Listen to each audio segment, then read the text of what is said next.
Hello? Yeah, hi, how are you? Can you hear me? Can you hear me? Oh, I'm I sorry. can hear you. I can hear you. Can you hear me? Oh, I'm sorry. I cannot hear you. Let me see. Clear? No? The mute is off, so it should be okay. No, oh, I can hear you clearly. You can hear me clearly now? Yeah. Okay. Nice to meet you. Yeah, I guess it's good morning to you. Good afternoon. And Oh, it must be afternoon. good evening It's there. evening. Yeah, it's yesterday for me. How are you? Good. How are you?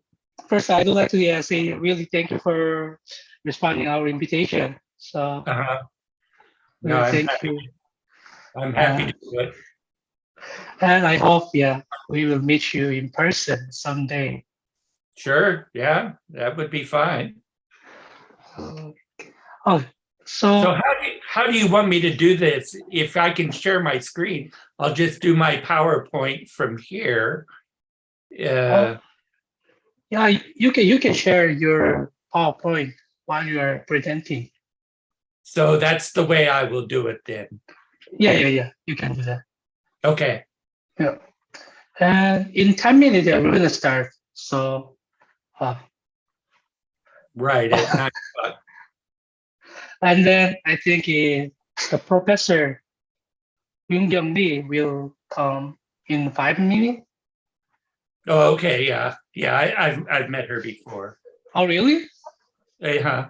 Yeah. Oh, that's good. Yeah, Yoon Kyung, Professor Lee was the presenter of our first colloquium. So, Uh-huh. and then we also asked as a discussant and then panel for your colloquium. Yeah. Yeah. Thank you. Yeah. Do you have a plan to come to Korea? Not anytime soon. Maybe Not, next year, but I don't have concrete plans. I see. But you've been to Korea July, right? August and July. July and August. August, yeah. Yeah. For a week in August. I see. How long stayed in Korea at that time? Last time was just a week. Just a week. No, not many chance to visit different place in Korea. Right. I visited some old friends, but our director just joined. Yeah, but I've been to Inha University before, but many years ago. It was probably 20 years ago. Oh, then it's nice time to come to Inha and our institute here. Yeah, nice to Hello, good afternoon. My name is Jin Young Lee. I'm the director of international studies here. We are very glad to have a lecture with you here. Thank you. So I missed the conversation. When will you come to Korea then? I was last in Korea this August. I see. Yeah, for a week, but I first came to Korea in 1976. So that was a long time ago. So in near future, do you have any plan to come again? No concrete plans. I'm retired now. And so I don't come to Korea as often as I used to.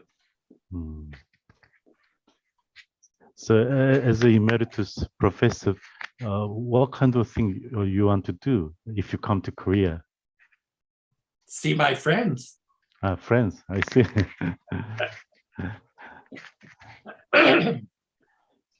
Any sightseeing or visit?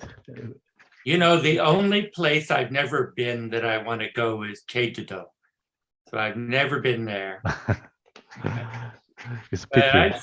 I've seen most of the rest of Korea at one time or another.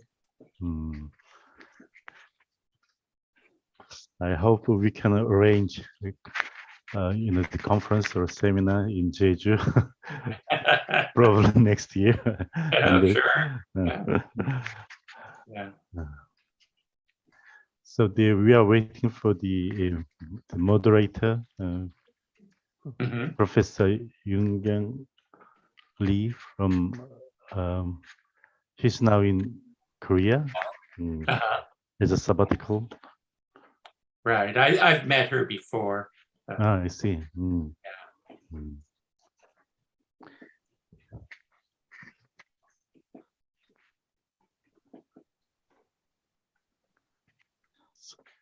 How about your probably proficiency of Korean language would be excellent, I think. I'm afraid it comes and goes.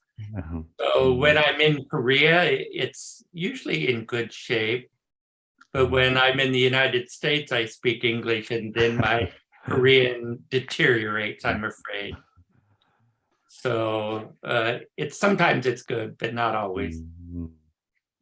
Can I chip in? I just come up to question. So can you understand if we ask a question in Korean?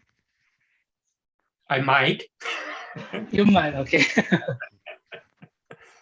Yeah, it depends. If somebody speaks really quickly or else uses vocabulary that I don't know, I might not understand. So I'll tell you what, if the moderator repeats the question, if I understood it in Korean, that's great. And then if it gets repeated again, that will give me time to think. Okay, but you don't need to answer in Korean. You can also answer in English. Right. If I was going to present in Korean, I would have to plan ahead a little bit. Make sure I have the vocabulary in mind that I need and a few other things.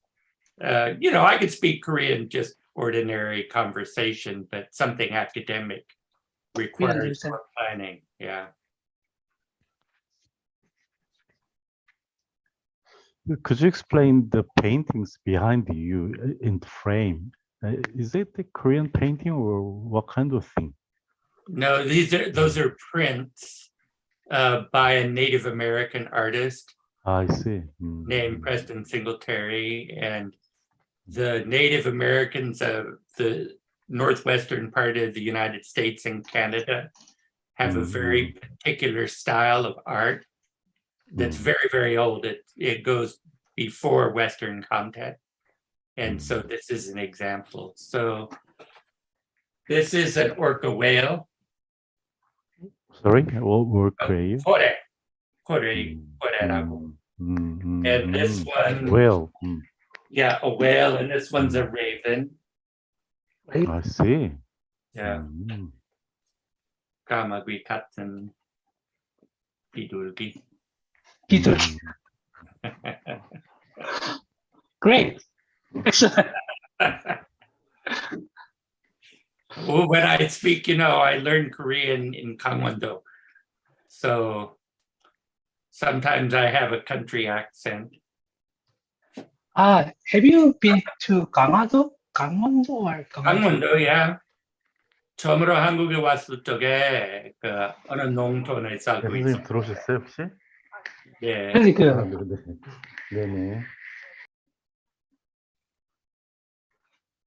So, well, your sound and your accent is great. And I am from also Gyeongsang province. My hometown is Changwon. So I also have really strong accent. Even the sound is also, my accent is also English language accents come from Gyeongsang province. So You don't have much of an accent in English. Thank you so much. My colleagues always joke me. I have strong accent. Yeah. Actually, I did field work in Haman-gun once in Masan. Oh, really? Yeah, that was many years ago. But so I could understand it a little bit. Great, yeah.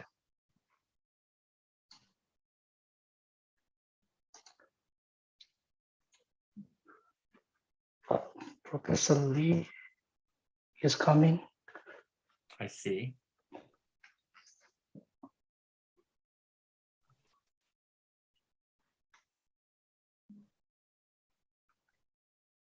안녕하세요, 교수님. 안녕하세요. 잘 들리시나요? 잘 됩니다. Hello, Professor Lee. Long time no see. Hi, Clark. Good to see you. Yeah, yeah. 한국말로 얘기해봐도 너무 어려워서 못해. Great. 괜찮아요.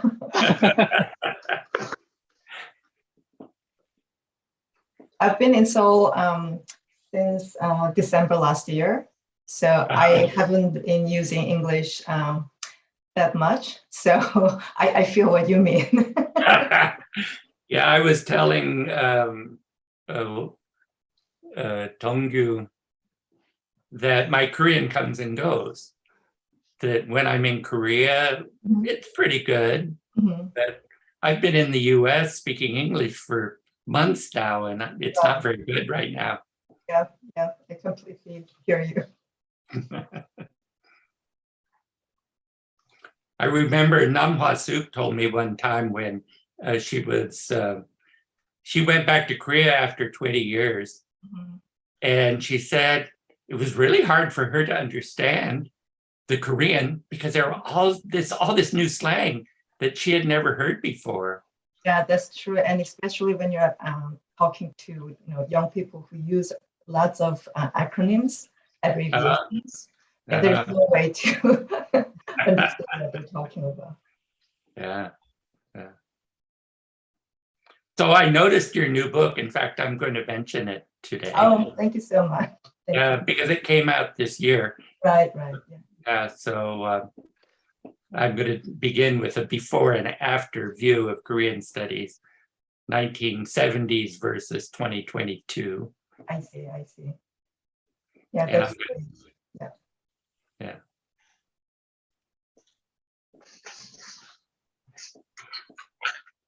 언제 시작하면 좋을지 알려주세요. 다음 주.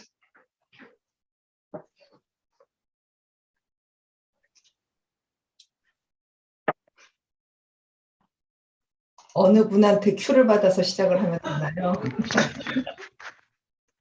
소장님. 네. 지금 시작하시죠. 지금 시간이 됐으니까. 예.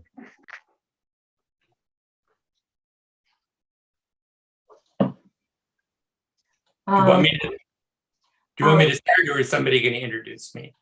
Oh, Clark, why don't I introduce you? I have your brief bio here with me. Okay, yeah.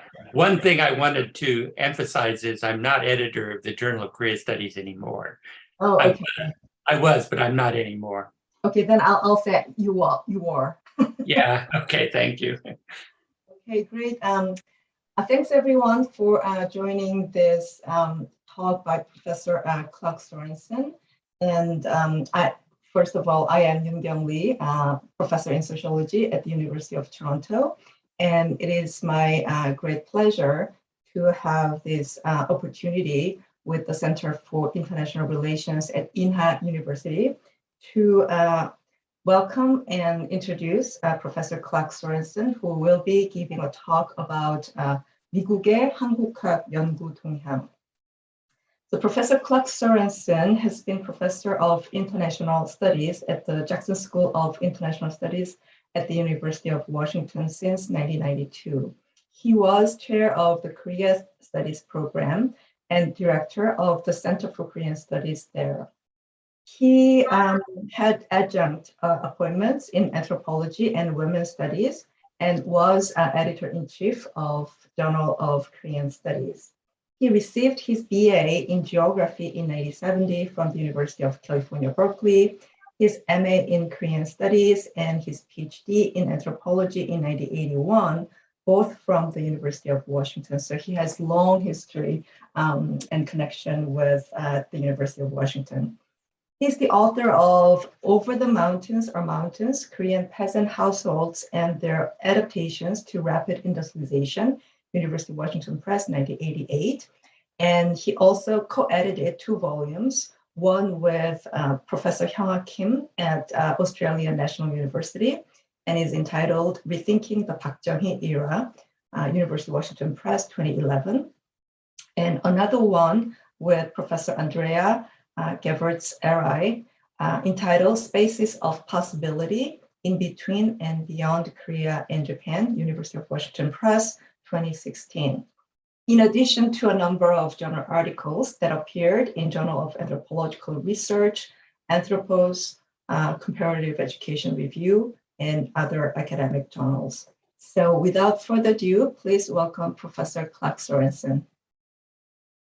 Thank you very much for that nice introduction, Professor Lee, and I'm glad to be speaking to all of you.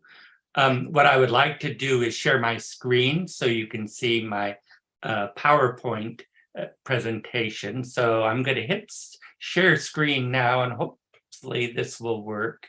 Yeah, there it is. Share. So can you see the PowerPoint now?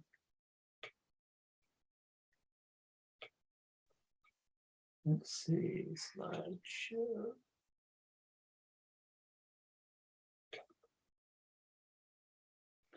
Yeah, is the PowerPoint visible now? It is. Okay, so the topic on which you have asked me to speak today is research trends of Korean studies in the United States. And what I really want to emphasize is that Korean studies is so big and various a field now that one person like me can hardly know everything that's going on in Korean studies. So what I'd like to do is kind of do an overview of how Korean studies developed and do a before and after picture to give you an idea of how really various Korean studies in the United States is today. So if we go, let's see if I can go to my next slide. So oh, there we go. So here I'm turning to the 1970s. So I first started studying Korea in the 1970s. I'm an anthropologist, and there was very little literature for me to read in those days. And so I've listed pretty much every book in anthropology and geography written in English or published in English on Korea. So you can see these. And if you notice, only one of these, well, two of these books, the one by Vincent Brandt in 1971, which was published by Harvard Press, and the geography by Patricia Bartz, that was published by Oxford Press, were published by United States presses and by university presses. And university presses are the most prestigious presses, the presses that kind of create the discourse on whatever it is, Korea or whatever. And so when I was preparing to study the anthropology of Korea in the 1970s, I had one village study. Now you'll notice that there are 4 other books listed on this slide. And they're all, many of them are excellent books, but all of these books were published in English, but in Korea. And you have to kind of go back and think what the world was like in the 1970s. We didn't have internet. It was very, very difficult to get copies of books published in Korea. There was no Amazon that you could order from. There was no Kyobo books that you could order from. So you had to order from a book importer, a very, very specialized business to get these books. And if you didn't know what the book was beforehand, then it was very difficult to get it. So I eventually got all of these books, but I didn't get them until I arrived in Korea. So I first arrived in Korea in 1976 to do fieldwork. So when I was preparing my dissertation, I had to use the HRAF files. HIRAF is Human Relations Area Files. They're kept at Yale University, and they're reprints of missionary accounts, travelers' accounts, diplomats' accounts of societies all over the world. So I really couldn't read specialized anthropological works on Korea in the 1970s. Those hardly existed. So I was reading missionary accounts, diplomats' reports, and things like that. Now, even though these other books existed. So that was the 1970s. Now, if we go to the next one, I noticed that in 2022, that's this year, already 4 ethnographies have been published on Korea, and they're all by major university presses, which means they're quite significant. And it blew my mind, actually, when I noticed that. I teach courses on Korea every year. I'm always looking for new ethnographies. I'm lucky. In the past, I've been lucky if a new one came out every 3 years. And yet this year, 4 came out, all in the same year. So the quantity of literature and the prestige of the presses at which this literature is getting published has gone way, way up. So that's the first thing I wanted to mention. Now, if you look at the titles of these 4 works, that have been, these are all ethnographies of Korea. You can see the subjects of the ethnographies are quite distinct. If you go back to that one, these all, Vincent Brand, Ki Hyuk Park, Kwang Gyu Lee, Han Sang-bok, all of these are village studies. So people were studying in the 1970s, that's what anthropologists did. They went to remote villages and studied them and did a village study. Now you come back to 2002, none of these ethnographies are village studies, but they're really interesting because they're on all sorts of different interesting subjects. So Alina Kim, Making Peace with Nature, Ecological Encounters Along the Korean Demilitarized Zone, published by Duke University Press, very prestigious press, is kind of on about human environmental interaction in the demilitarized zone. She teaches at UC Irvine in the Los Angeles area. Olga Fedorenko, who teaches at Seoul National University, has just published a book on advertising in Korea, Tending to the Flower of Capitalism, which is a term for advertising in Korea. So consuming, producing, and censoring advertising in South Korea of the 2000s, and that's University of Hawaii Press. So that's a completely different subject. Then there's another one by Michael Prentice, who teaches at Sheffield University in the United Kingdom, called Supercorporate Distinction and Participation in Post-Hierarchy South Korea. So this is field work in the headquarters of a chaebol in Seoul. So this is a kind of business study. And then the one by Marcus Bell, Outsiders, Memories of Migration to and from North Korea, is a little bit different. He was interviewing Zainichi Koreans, Zainichi Koreans who migrated to North Korea in the 1960s and then returned to Japan later on. So that's, again, a very specialized one. He teaches at La Trobe University in Australia. So you can see not only is the quantity but of the ethnographies increasing, but they're becoming more specialized, and they cover a wider variety of social situations than they did in the past. So this is one of the trends. Now, we could go on.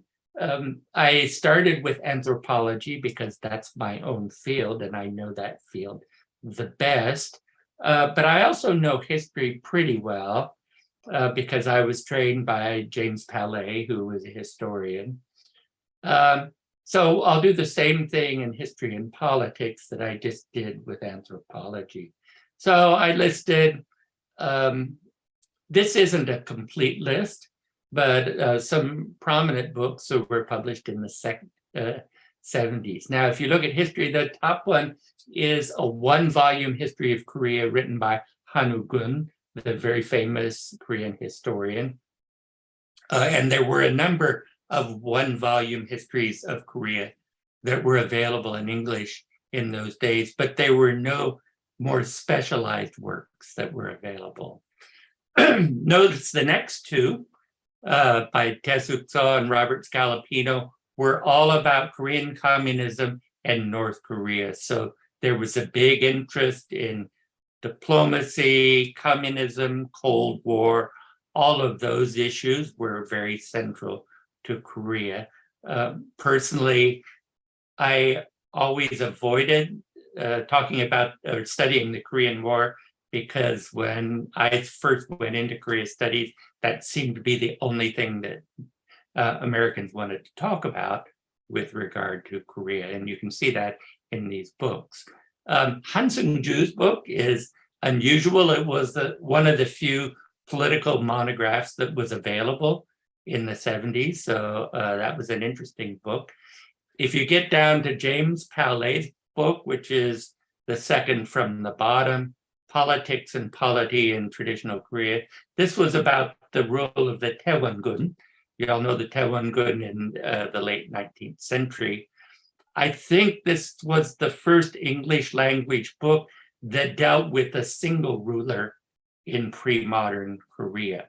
All the others were one-volume histories that covered all of Korean history. And then Tae-suk-seo and Chae-jin Lee did a volume of essays on political leadership. So that was the 70s. And here, again, this is just a random selection. There are many, many more books in history, politics, and culture that I could have chosen, but I took kind of 5 by random. So Hee-kyung Cho, my colleague at the University of Washington, has just published the Routledge Companion to Korean Literature. And this is interesting because in the 70s, when I started out, Korean literature as a field in the English-speaking world was totally absent. There were no professors of Korean literature in any university at the United States. I think Peter Lee was the first one who was at Hawaii and then at UCLA, and he was the only one for a long time. But now Korean literature, there's professors at dozens of universities, and it's a rather big field. So something like the Routledge Companion to Korean Literature shows how much this field has grown. It's a major part of Korean studies now, whereas 30 years ago, it didn't really exist in the English-speaking world. So-young Kim, Korean Cinema in Global Context. We all know that Korean cinema is really, really popular now. Parasite got an Academy Award. There's lots of writing on Korean cinema these days, so that's something that's new. Here we have Yoon-gun Lee's new book, Between the Streets and the Assembly, Social Movements. So probably in the 70s and 80s even, there was almost no sociology of Korea. And now it's a big field. There's lots of sociologists writing on Korea today. And Professor Lee is a good example. Next one by David Robinson. It's called Korea and the Fall of the Mongol Empire, Alliance of People and the Rise of a New East Asian Order, published by Cambridge Press. David Robinson deals with kind of the Koryo-Mongol period of Korean history. And this is an interesting period because kind of the Mongols kind of united all of Asia during that period. So while writing about Korean history, you can write about all of Asia as well. And so that's a trend in Mongol history. And then Hannah Rowe, I don't even know her, but There's this new book, Christianity, the Sovereign Subject and Ethnic Nationalism in Colonial Korea, Specters of Western Metaphysics. So Taylor and Francis is a British publisher. And you can see that this is a very specialized historical subject. There's a lot of interest in the colonial period, more interest than it warrants, I think. But anyway, that's a trend in the field right now. So I wanted to start out with this kind of before and after picture to give you a sense of how Korean studies has been developing. So when we go back to the 1970s or the 1980s, if I went to the Association for Asian Studies, which is the major association where people who do Asian studies gather every year, after I'd been going for a couple of years, I knew everybody who was in Korean studies personally.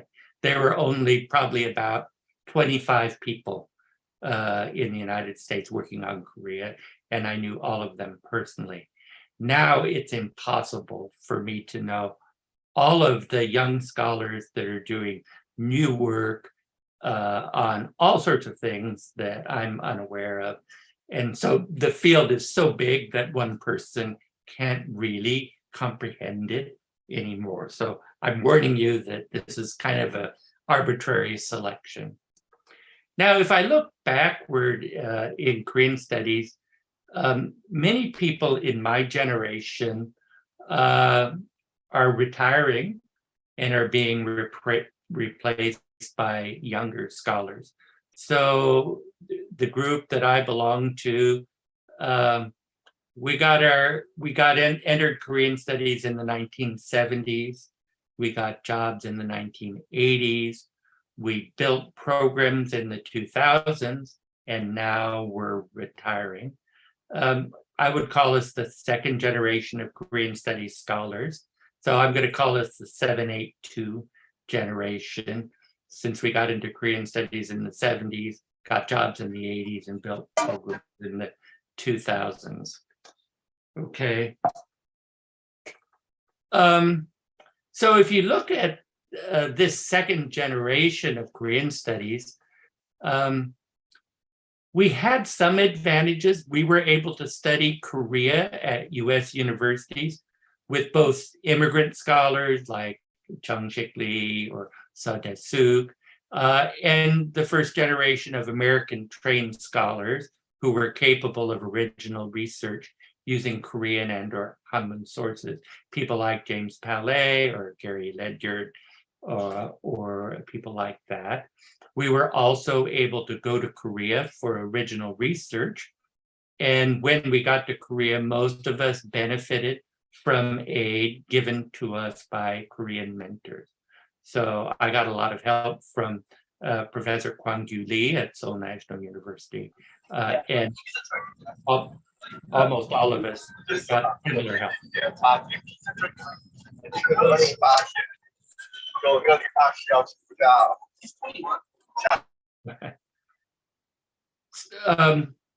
So we had that ability. The US government support was essential for our education. So there's a US government program called Title VI Area Study Grants, and it prioritized Korea as a lesser studied but strategic language. Korea was considered, well, is considered a strategic language in the United States because US has troops in Korea. We confront North Korea, China, and Russia. But up until recently, and this is something that's changed, Korean was a language that was not studied or taught very much. So a lot of the people who entered Korea studies first were introduced to Korea in the Peace Corps. I happened not to have been introduced to Korea in the Peace Corps, but a lot of people were. The Fulbright program was a significant source of support, and that support was essential in those days because travel to Korea was very expensive. You couldn't afford to pay for your own ticket to go to Korea. My first ticket to Korea cost $2,200, and I looked on the internet. I looked on the internet to see how much that would be in 2022 dollars, and it was something like $20,000 in 2022 dollars. And certainly in those days, you couldn't go to Korea unless you got a grant because plane tickets were so expensive. These days, even in 1976 dollars, it would be less. And in those days, you could get a charter to Europe for $300. So $2,200 was a lot of money in those days. So it was harder to get to Korea. Because there was so little research on Korea, a lot of us felt that we had to do foundational research. That is research that was on very basic things. How is a family organized? What are the basic values of Korea? Who were the most important monarchs? And many of us struggled with the question, what about Korea is distinctive enough to interest non-Korea specialists? Because to get a job in the United States, you had to interest people in your field. If I was an anthropologist, I had to interest other anthropologists in my work, other anthropologists who didn't know or care anything about Korea. So how to do that was very, very important. So in anthropology, people did village studies on family, development, shamanism, ancestor worship, and so forth in the 1970s and 1980s. History, studies of the 19th century adaptation to the West, colonial modernity, the Korean War. And here I mentioned the work of Bruce Cummings, which is very controversial, but what was very important about his work at the time is that he put Koreans back in the Korean War, because the writing before Bruce was all done from the point of view of international relations. And so, they talked about what Mao Zedong thought and what Stalin thought and what Truman thought, but they didn't talk about what Koreans thought. So whatever you think of Bruce Cummings' work, it was important for bringing Koreans back into the Korean War. At this time, the study of Korean linguistics was well developed, and it's still well developed. Linguistics is a very technical subject, however, and it's kind of off in its own area. It doesn't really interact with other areas of study. Political science and sociology, to the extent that it existed in those days, was done by Korean immigrant scholars, that is, Native Koreans who came to the US and got a PhD and stayed for the most part.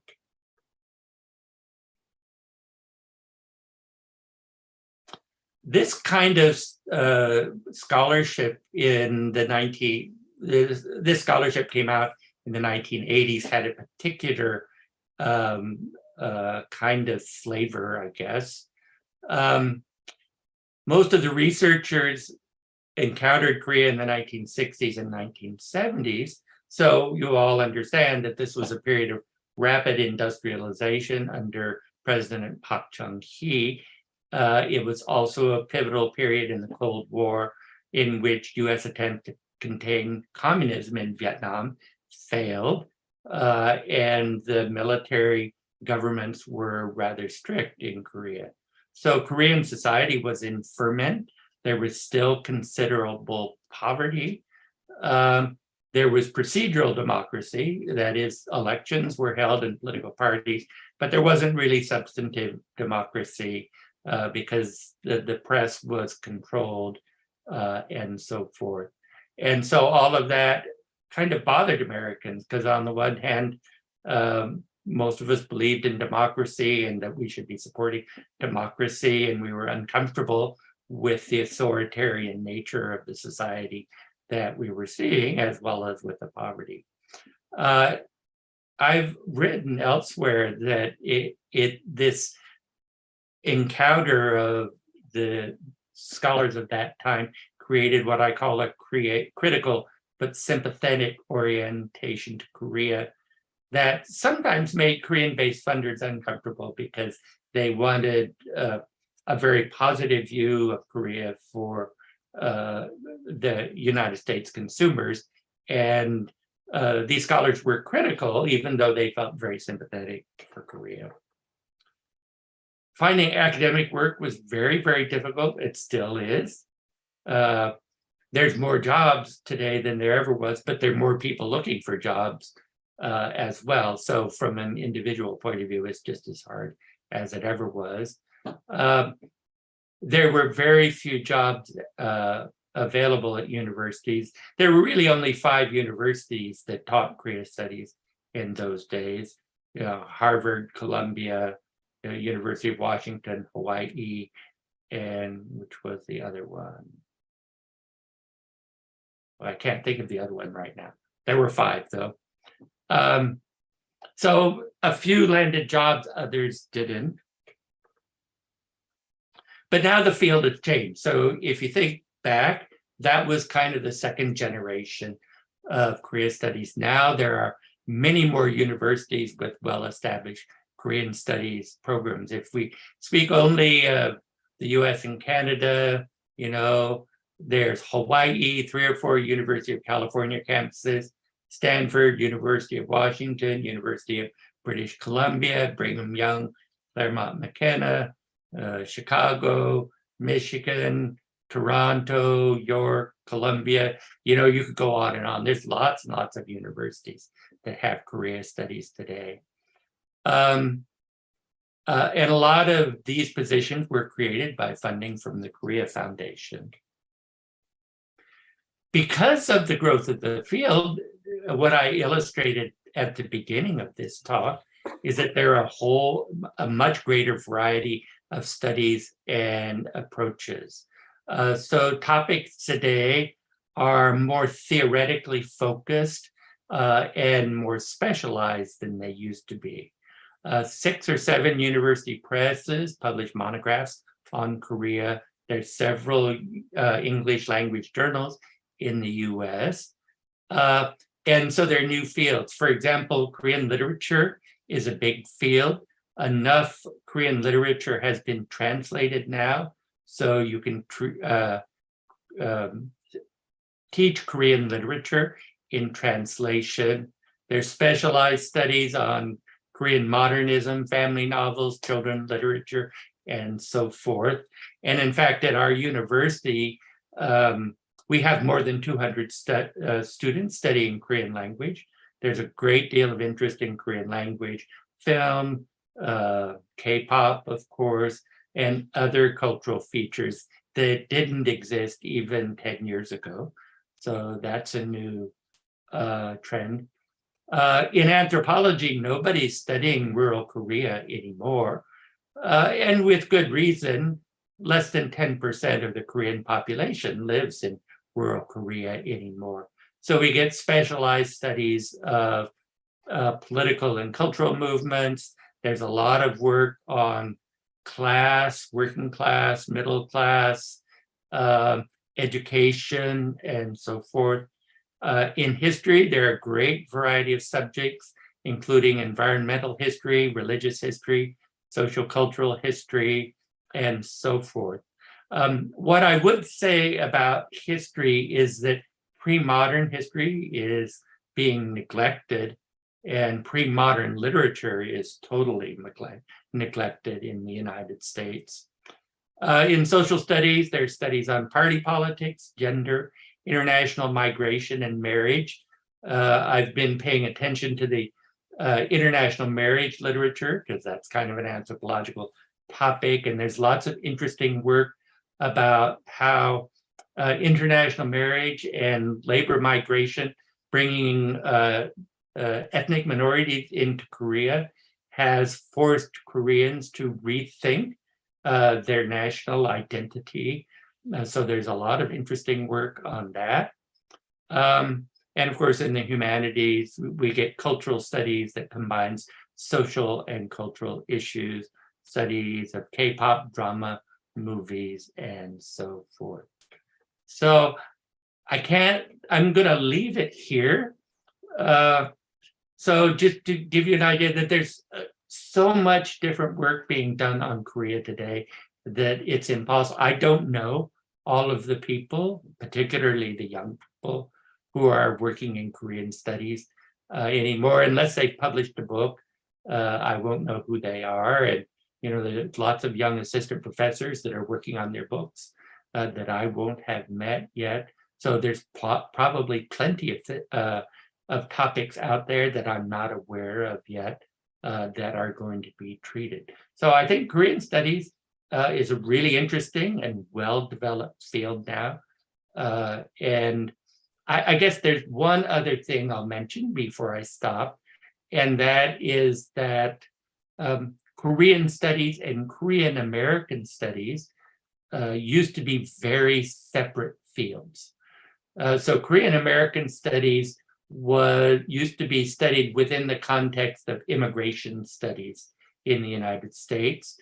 So people who were studying Korean Americans compared Korean Americans with other immigrant groups. Were they more successful? Are they less successful? What specialized occupations are they in, and so forth. So that was the tradition of immigrant studies in the United States. But the thing about today's world is that Korean immigrants in the United States stay in touch with Korea. They're flying back and forth, and it's more and more artificial to separate Korean American studies from Korean studies. We can just think of BTS. You know, they're a Korean group, but they travel all over the world. They're interested in American hip hop, and they're just said that they're going to do their military service. So they're going back and forth across the Pacific all the time. So separating Korean American studies from Korean studies is artificial now, whereas in the past that was a strong separation. So I'll stop there now and turn it over to you, Kyung. Thank you so much, Clark, for your interesting talk, and particularly providing this big picture in the 70s versus Korean studies in the 20,000. I think that was really very interesting, you know, comparative perspective and historical perspective. So I guess the floor is open. So if you have any question or comment to offer, please raise your hand physically, or you can use the button, the hand button, to have your hand raised.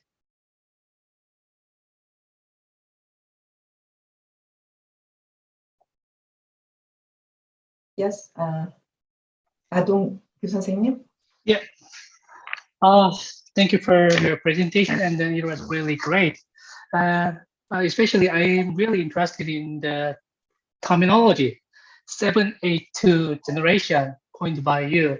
Can you explain more about what it is, and then because it refers you and your generation's scholars, then what would you say about current Korean studies scholars, like 902, something like that, like me, and then so yeah, 9 or 8892, 1980 is born, and then got PhD 2022 or like that. So can you explain more about that part? Yeah, I just made that up. I was inspired by the Korean term Hamharyuk, which is a 386 generation amongst Koreans. So I just made up my own numbered generation for us. I would say amongst younger scholars, particularly in the United States, a large proportion of them are Korean American now. And there are a couple of reasons for this. One is that they have an advantage in language learning. Many of them are second generation. They still speak Korean at home. Learning academic Korean is still hard for them, but it's easier for them than it is for people who don't have any background in Korean at all. So they have a language advantage, but also it's natural that more Korean Americans would find an interest in Korean studies, because after all, their parents are from Korea. They may be interested in their background, so that's another reason.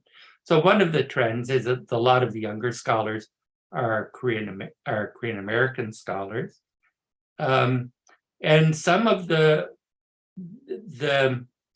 ways that people are brought into the Korea field, if you're not Korean American, are different now. Plane tickets are a lot cheaper.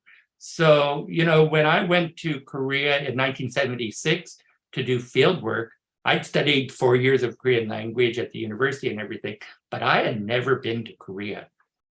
So I just kind of came to Korea and did my field work. And that wasn't all that unusual in the 1970s because travel was so much more expensive. But today, I have very few students in the MA program, for example, who have never been to Korea before. Many of them have been to Korea. Lots of them have taught English in Korea. And many of them never expected to become interested in Korea. They just went to Korea to teach English because it was kind of something to do after they graduated and, you know, an interesting adventure. But then once they get to Korea, they find it really kind of interesting and they want to find out more about Korean. So many of our MA students, we recruit from people who have experience teaching English in Korea. It's also possible to study at Korean universities now. That, as you all know, there's Korean universities have been very strongly encouraged by the government to internationalize, and all of the major universities have programs for foreigners for attracting people, and they want to get people from all over the world.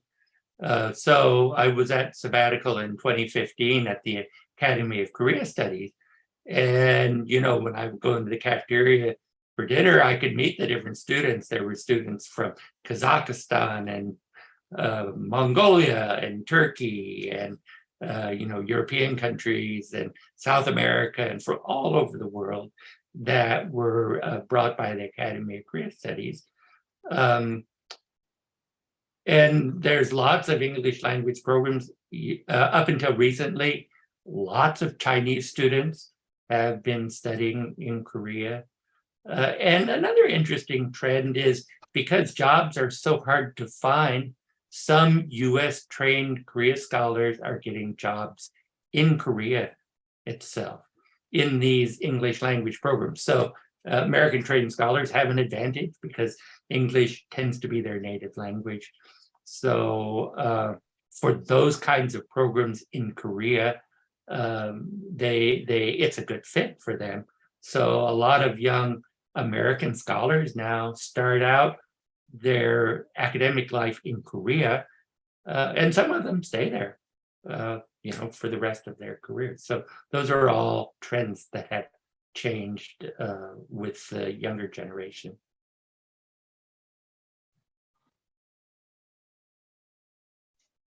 Thank you. Thank you for your answer. You share? Yes, thanks for your excellent presentation. So I'm one of the Chinese students who's currently in Korea, as you mentioned. So I'm in the history department in the Seoul National University now.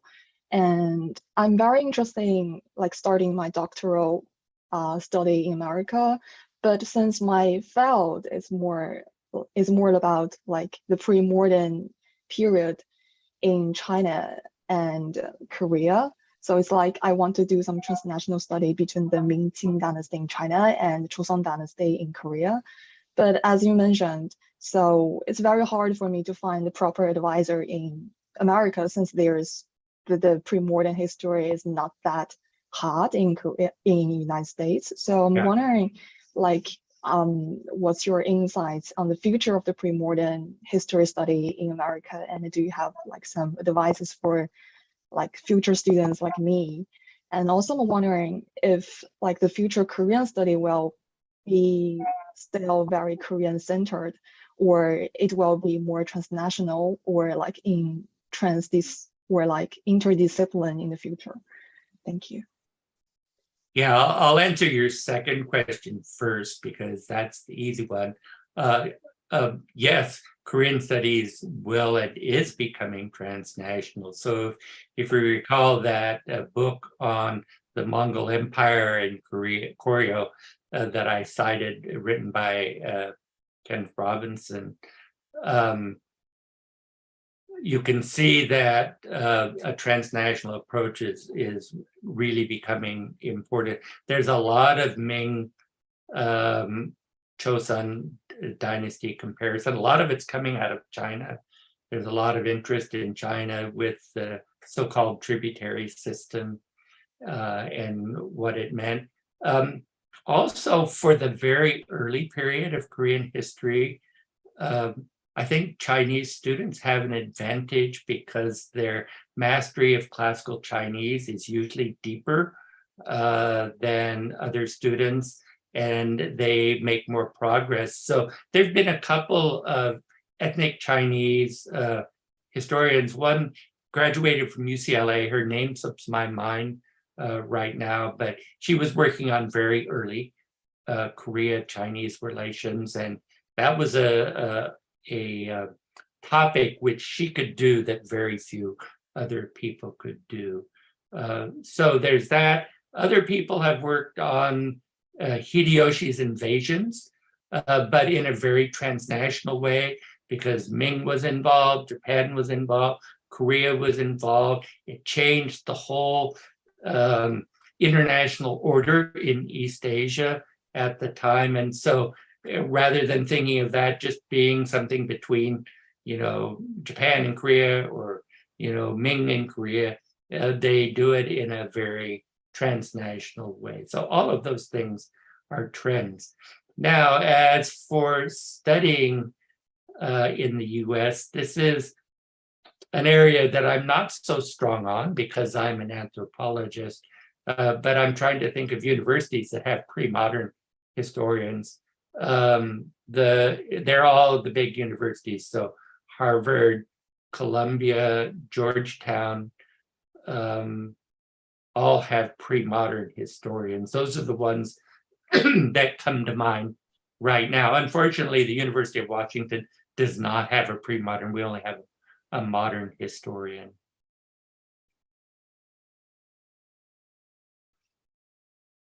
Thank you. Anyone else? Yes, Professor Jin-Young Lee.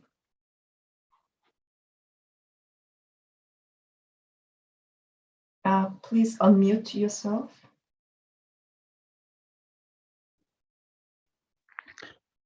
Thank you for your excellent presentation.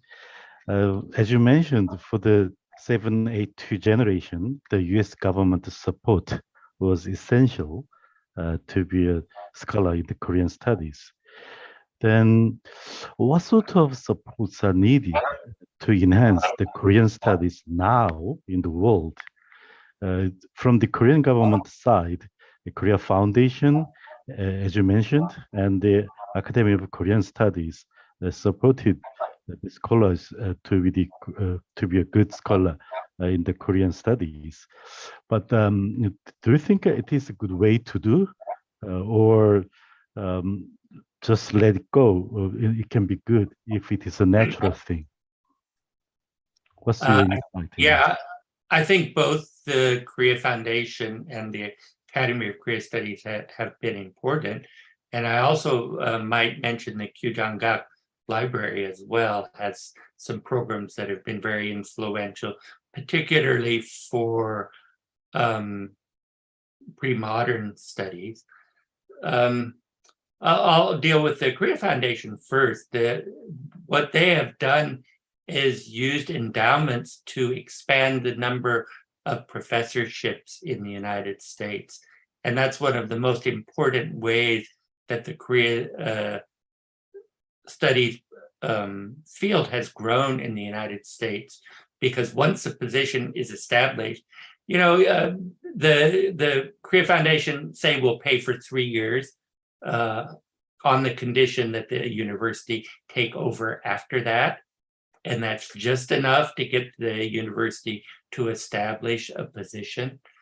And so almost all of the positions, almost all of the major positions established in the last 20 years have been established with the help of the Korea Foundation. So that's critical. Once those positions have been established, they're there and they will continue.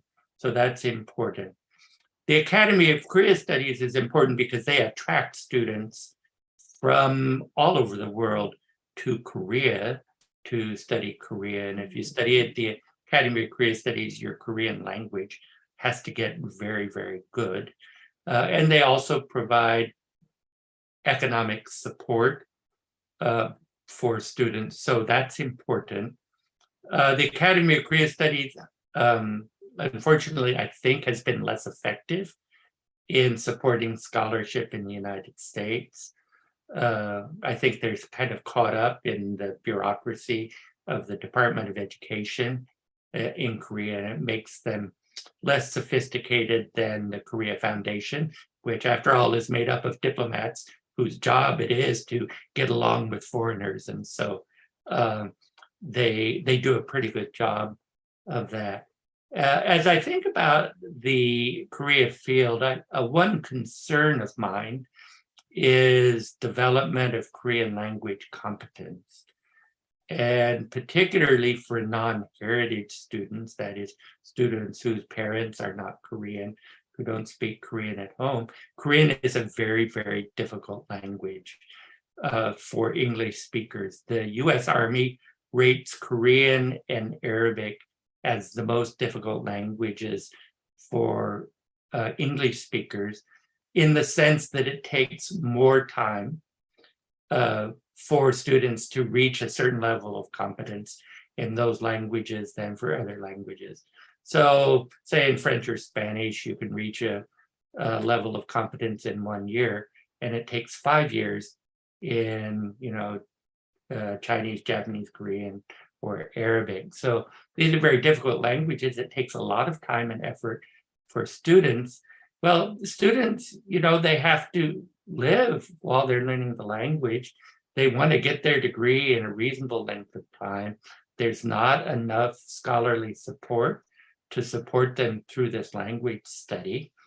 If you go into a sociology department, the sociology professor will want you to learn sociology theory. They don't really give you enough time to learn Korean language. So that's a concern of mine. One program that some people in the United States have started, Ross King at the University of British Columbia has been very big behind this, is a advanced language school for graduate students, which they've set up at Sungdong University. On the model, there's a similar school in Yokohama that's been used for the Japanese language and has trained a lot of the big scholars in Japanese language. So that's a possible solution for this problem, that students don't have enough time to really learn Korean language to the level that they can do research in it. It's one thing to learn conversational Korean, but it's another thing to learn academic Korean and learn how to read academic articles and books and so forth. Getting students up to that level, I think, is a big issue.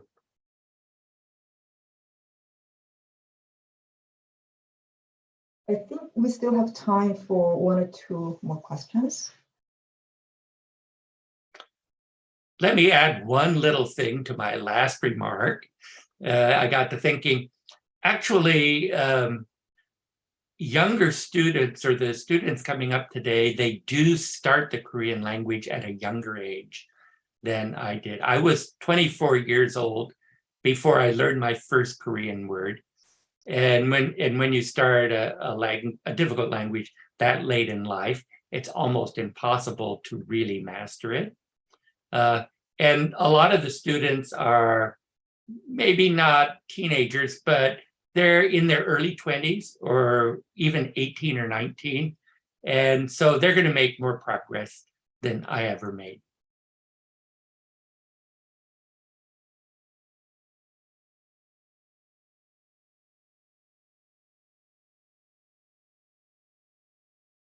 Any other question or comments?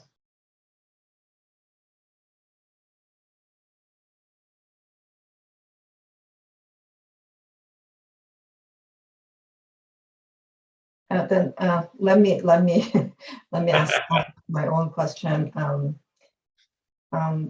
Professor Jin-Young Lee asked about what we can do from Korea side to promote further Korean studies in the U.S. But what did you say from the side of universities in the U.S.? What can this, at the school level, can do to promote Korean studies there? Or what are some of the hurdles that you encountered, for example? I'll say one word, and that's money. What we really need is more student support.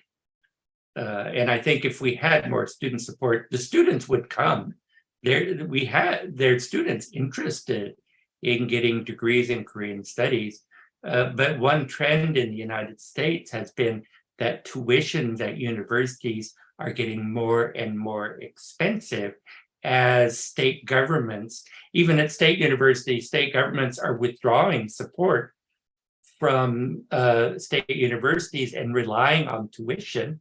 So at the University of Washington, in the College of Arts and Sciences, we're relying almost entirely on tuition. And tuition is, I don't know, even for in-state students, it's like $20,000 a year or something like that. When I first went to the University of Washington, tuition was very cheap. The state paid for 80% of the education that students were getting, even in graduate school. Now the state pays less than 5%, and the rest is made up by higher tuition. And this is not unique to our state. It's happening all over the United States. And so that means students, they can't afford to pay their way through college anymore. It's too expensive. So they'll have to go into very serious debt to get a PhD, except for the fortunate few that get admitted to Harvard or other rich universities.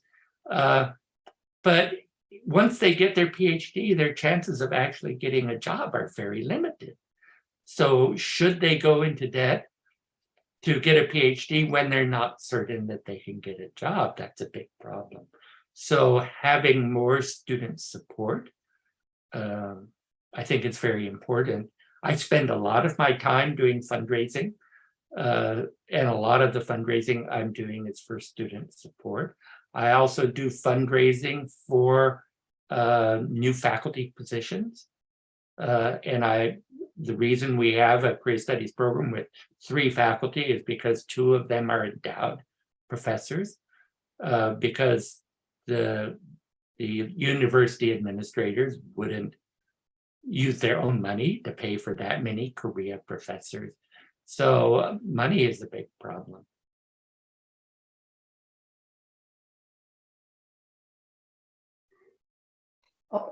Can I ask you one more? Yes, please go ahead. Okay. Before you wrap up the presentation, I would like to one more question, because you speak about money. So as far as I know, most university level Korean study courses are presented by Asian countries, but particular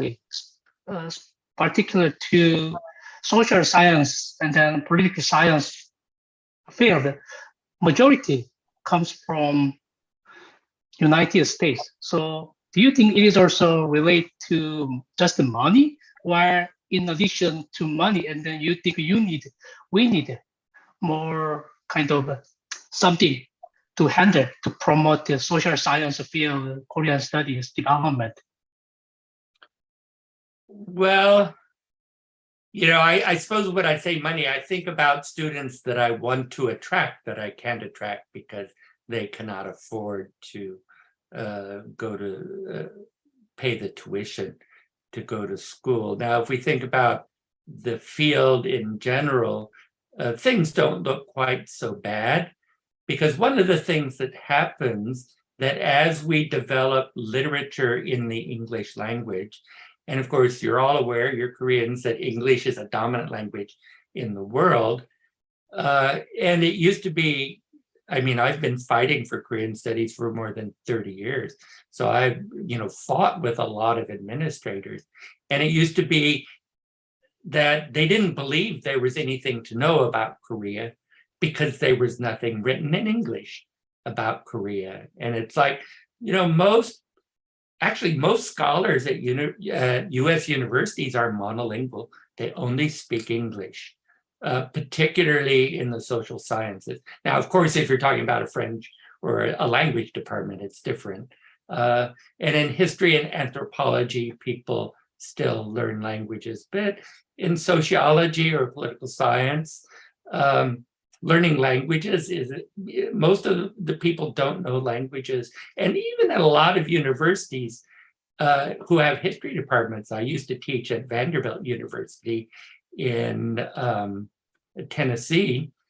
The history department was dominated by American history. 2/3 of the professors did American history, and the rest of the world got 1/3 of the professors, and that's not unusual. So because of that, people assume that there's nothing there. And I used to fight with, I wanted to get a Korean literature professor. Well, they didn't think there was Korean literature, that there was nothing of interest in Korean literature because nothing had been translated.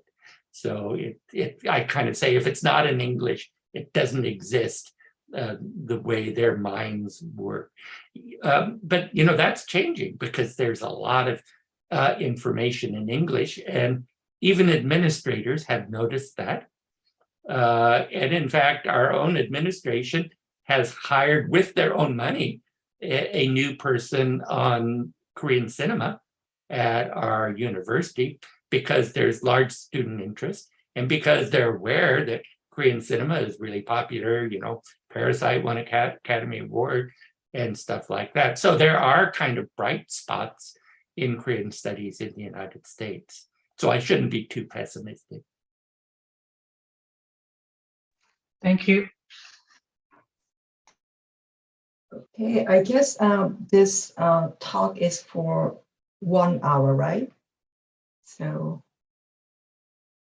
I'll just go around one more time if you have urgent questions that you'd like to ask at this moment. I'll take one more, but if not, I think this will be it. So thank you so much, the Center for International Relations at Inha University, for hosting and organizing this event. And I also very much thank Professor Clark Sorensen for providing this overview of Korean studies in the 70s and now in 2000s. And I also appreciate the participation and attendance of the audience. Thank you so much. Yeah, thank you, Jin Kyung Lee and Yoon Kyung Lee and Professor Da and all of you people for inviting me. Bye-bye. Thank you. Bye. Bye. Thank you.